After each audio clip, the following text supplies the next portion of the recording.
Okay, para sa mga pumili ng pile number 3, ano nga ba ang iniisip ng person mo at ikaw towards the relationship na meron kayo? Unahin natin yun sa person mo. Ang unang-unang lumabas dito was the 5 of Cups in upright position, meaning nalulungkot ng husto yung person mo sa nangyari sa relationship ninyo. Naaalala ka niya ng paulit-ulit, nare-recall niya kung gaano ka ka-energetic, gaano ka forgiving, at gaano ka planado pagdating sa buhay mo. Also, nakikita ko dito natatakot siyang lumapit or natatakot siya ng rejection. Gusto niyang mag-sorry sa lahat ng nagawa niya towards you. But, at the bottom of the deck, nandun pa rin ang pagpaplano niya na bumalik sa'yo.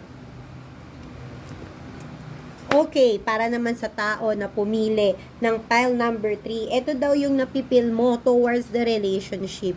Unang-una, we have here the 3 of Pentacles in reverse position. So, mukhang may third party, may paglulukohan. Meron ditong mga feeling ng efforts na sobrang effort na binigay na parang hindi nasuklian ng sapat. Yun yung nakikita ko kung wala man third party issue ha. Parang paulit-ulit mo yun na naiisip at gusto mong magkaroon na ng freedom from this relationship. Nakikita ko din dito na pinipicture out mo na yung future mo nang mag-isa ka na lang nang hindi mo siya kasama. Kasi naniniwala ka na kung ano man yung ginawa niya sa'yo o kung ano man yung atraso niya sa'yo was a total dishonesty at hindi mo deserve ang mga bagay na yon. But, hindi natin matatanggal ang katotohanan na ikaw ay nalulungkot sa mga pangyayari towards dun sa inyong relasyon. Pero may nakikita ko sa iyo ditong travel na pagbabalik towards this person. Kaso nga lang, as of now, iniisip mo talaga yung mga hindi niya magandang nagawa, kaya nagkakaroon ka ng immaturity. Ang sabi dito, hindi mo daw akalain na magagawa niya yon or hindi mo akalain na ganung klase siyang tao.